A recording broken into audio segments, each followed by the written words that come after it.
भाई बहन लड़कन सब कोई के राम राम नमस्ते सलाम। आज हम फिर से उपस्थित बाती हस्ती मस्ती समाचार लेके। आज है अक्टूबर के 14 तारीख 2021। समाचार पढ़े से पहले हम मांगिला उ लोगों के जेकर घरे कोई के मृत्यु भइल है शोक सहानुभूति प्रकट करे और यही मांगिला बोले कि भगवान से प्रार्थना करो कि तू लोग के शक्ति देवे ई महान दुख सहे के खातिर। जे कोई बीमार या लाचार अस्पताल या घरे है ओके फनहार तबीतर साहब और जेकर घरे कोई नौता है ब्याह शादी छठी मूरन फरियारी तो लोग के बहुत से बहुत बधाई होवे। यहाँ से हम शुरू करबे समाचार। तो समाचार में सबसे पहला खबर ये हैगा कि हर बुध के सूरीनाम में सब मंत्री लोग के सभा लगे हैगा और जोन फिसा प्रेसिडेंट है ब्रुंसविक वो हैगा सभापति सब मिनिस्टर के बोले मिनिस्टर रात के सभापति है। तो अब और मंत्री कल यहाँ जाता रखेरिंग्स खबाओ सभा लगावे खात तो उतने पे फिसा प्रेसिडेंट बोलिस कि उस सभा ना लगाई पाई परसों लकरीदना और वो चल गया हुआ से। तो और जने रास्ता में रहा और जने पहुंच गया रहा तो अब सब कोई चौंक के ताके कि का भइल है काहे खातिर ई फिसा प्रेसिडेंट ई चल गए है ई बोले सभा ना लगी और वजह ना बतावे हैगा। अब कोई बोले हैगा कि जोन समय पे सभा लगत वही समय पे फिसा प्रेसिडेंट के बफेलखिंग्समान एगो एसायास उ पकड़ाई के बन भइल है जोन 430 किलो कोकाइन मिलल है। आगे सुनान रहा 468 किलो है फिनो 438 फिनो 400 अब सुना है 430 किलो मिलल हैगा।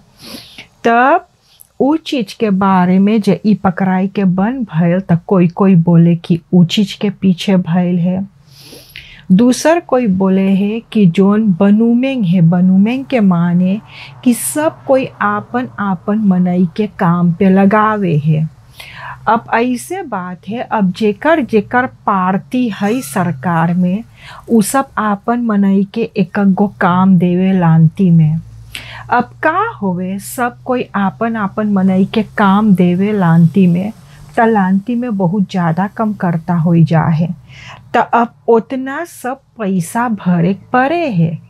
कोनो कोनो के कागज हइयो ना है बकी ओके लांती के काम मिल गए है।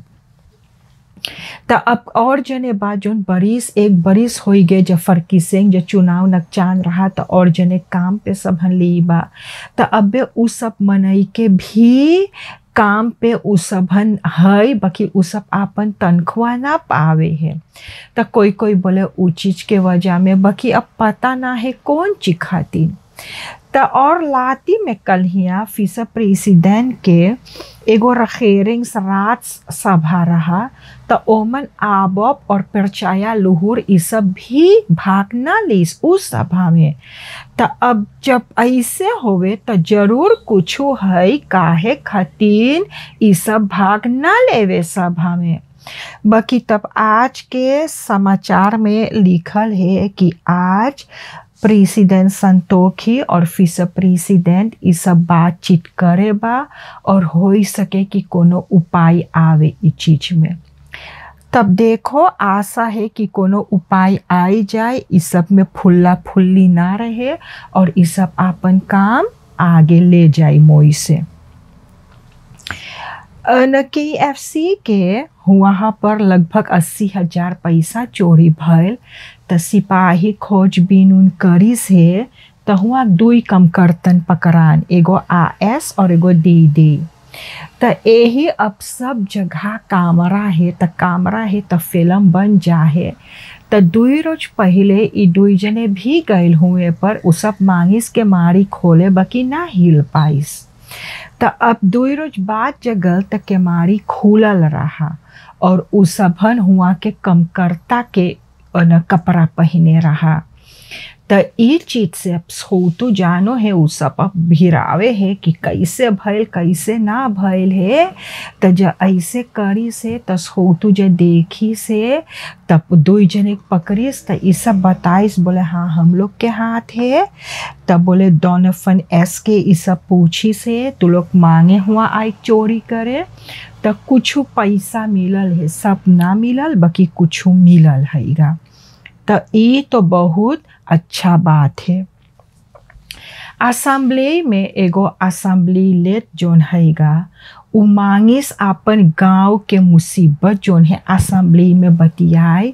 बाकी उ आदमी ई डच भाषा ना मोइस बोल पाइस और उ वजह से सब कोई बहुत से बहुत मजाक उड़ाइसी आदमी। त एमन अब हम लोग दुई कैती सोच सकीला, हम लोग दुई कैती सोच सकीला। अब हम लड़का पढ़ाइला, अब लड़कन के बोलिए कि तू लोग पढ़ो मेहनत करो पढ़ो, ना पढ़िए तो जिंदगी ना चली, कहाँ काम मिली। तो लड़कन हम लोग से बोले है, बोले ये फ्राउ बोले चाहे ना पढ़बे, बोले जब पॉलिटिक में हम लोग चल गईली तो हम लोग के पैसा बनल। बोले कि तो पॉलिटिक में जाब कि तो पुईरी के धंधा करब कि तो सोना खोदब, बोले उस सब चीज में पैसा है। तो अब ये आदमी जोन है ये आदमी जो असेंबली में गए बैठे और ई मोई से ना बतियाई पावे हैगा। तो ई लड़कन खातिर एगो ना मोई उदाहरण हैगा। लड़कन सोची हम तो ना पढ़ब तब हम असेंबली में बैठब, पहला बात। बाकी दूसर कैतिस तक यो तो ई आदमी जोन हैगा ई चाहे ना बतियाई पावे, ई कोशिश करिस अपन गांव के मुसीबत आगे लावे के, हिम्मत करिस कोशिश करिस। तो यही मांगिल बोले कि ई सब के चाहे अपने के न पढ़ के और आगे जाए के। असेंबली में जब बात हो तो हुआ तो के चाहे सब चीज के खबर रहे, सब चीज के खबर चाहिए रहे जोने जब कोनो बातचीत भइल तो तोके ऊपर जवाब चाहिए देवे के। तब ये आदमी कोशिश करी से बाकी अब ये आदमी चाहे कुछ और सीखे के। और पॉलिटिक पार्टी जोन है उस सब के चाहे देखे कि के उस सब धरे है असेंबली में बैठे, ओहू एगो बात है, ओहू चाहे देखे के। न्यू आम्स्टरडाम में एगो आदमी के घरे, अब ओकर घरे कैमरा है तो कैमरा में देखे कि दो जन ओकर प्रासिप है और एगो गाड़ी आगे लगल है। तो सिपाही तार करिस तो सिपाही आल तब पकड़िस। तब मिचेल का और कैफन एफ ये सब प्रासिप रहा और क्विंसी पे ये गाड़ी में बैठल रहा। तब बोले कि एक हफ्ता पहले 4 घर में मिलिटेर प्रोजेक्ट में चोरी भइल है।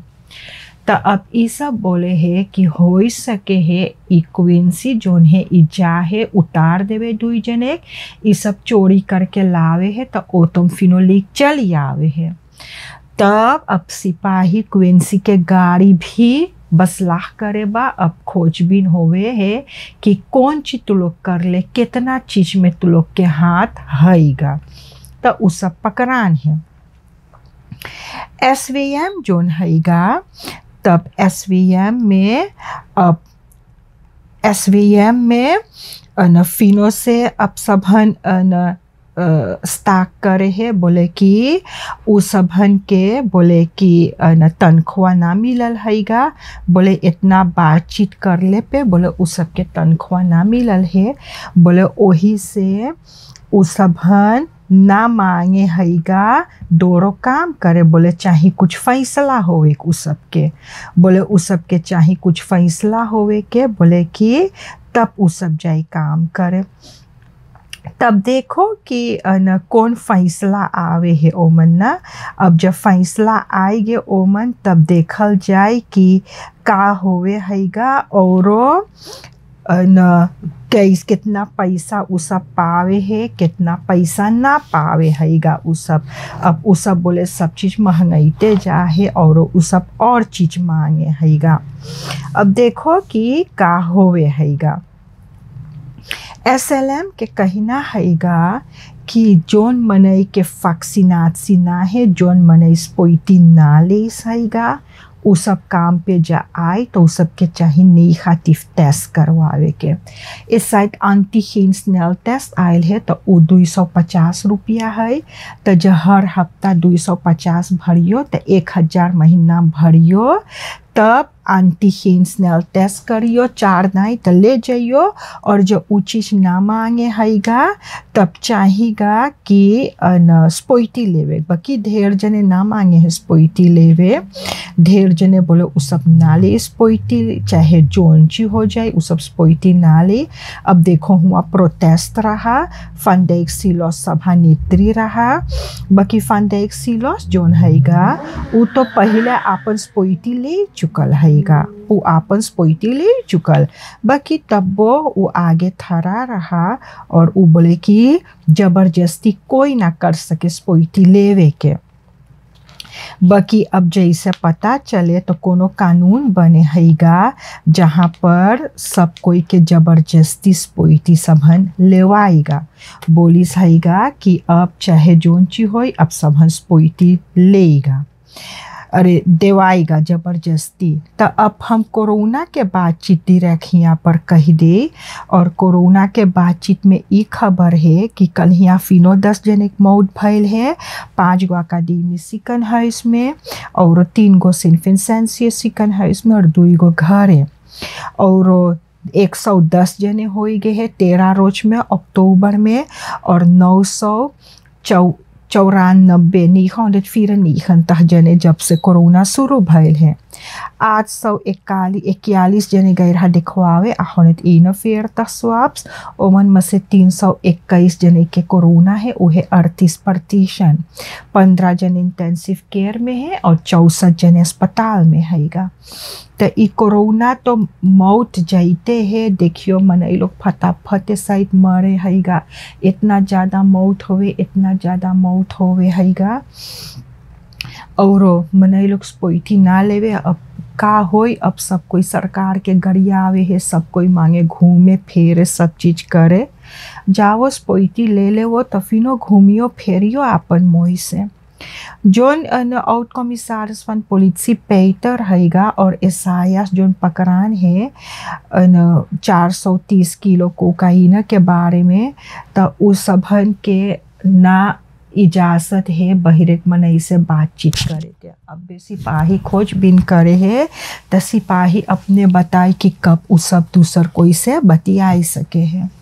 कल ही रात में लतीचा फ्रिजदलान में 2 गो लड़कन 16 साल के और 18 साल के ये सब बसगील चलाओ था, तो उतने पे गो गाड़ी रुकल है तो कतलिस ले के दौड़ाई से, तो ये सब डर के मारा भागल, बस ये सब बसगील ले के भाग के है। तो एमन लड़कन ऐसा भी डेराई जा हैगा। अब रात के लड़कन अब दाम पे भी निकल के अपन बसगिल उसगिल भी ना चलाई सके, इतना आफत हो गए है। यहाँ तक रहा आज के लिए हंसती मस्ती समाचार।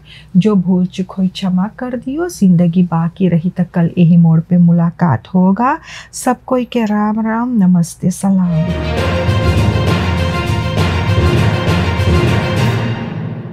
हस्ती मस्ती समाचार के स्पॉन्सर है लानबाओ शॉप गरीब।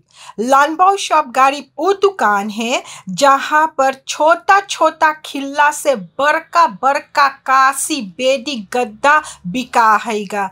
हुआ पर सौदा पानी भी सस्ते दाम पे बिका है। चाहे जोन सामान के जरूरी भइल पहुँच जा लानबाओ शॉप गरीब, हुआ पर सब सामान मिले है। लानबाओ शॉप गरीब है इंदिरा गांधी वेग पौली न्यूख्रॉन्ट के बगले में। पार्केर प्लाट्स भी है हुआ पर। एक फिलियाल है लेली दौरब जहाँ वाटर लेडिंग के पैसा भरा है ओकर बगले में। एक फिलियार है तुतलीफो कनाल में, हुआ पर भी पार्केर प्लाट्स है। एक फिलियाल है मार्टिन लूथर किंग वेग, हुआ पर सोतु पोस्ट के हबरा में हैगा। और एक फिलियाल है क्वाता में जहाँ पर देशकोटी ककाऊ है ओकर बगले में।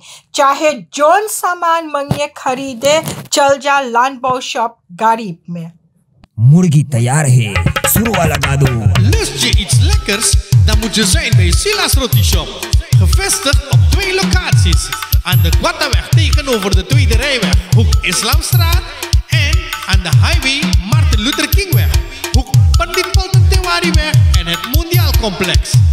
Bij ons bent u terecht voor de lekkerste roti kip, roti tops, roti roll, roti vegetarisch. U kunt kiezen uit daal, alu, paratha en sikwa roti. Verder ook nog nasi, bami, rijst, heerlijke snacks zoals samosa, bara, pulori, kroket, lumpia, crispy one, enzovoorts, enzovoorts. En niet te vergeten lekkere rasgulla, rasmalai en fruitcocktails. Elke ochtend hebben we lekkere, warme belegde broodjes. U kunt ook bellen en bestellen. Check ons Facebook-page voor meer info en aangepaste openingstijden. Silas Roti Shop. Bij ons bent u terecht voor eten met kwaliteit en kwantiteit. Aan de Quattaweg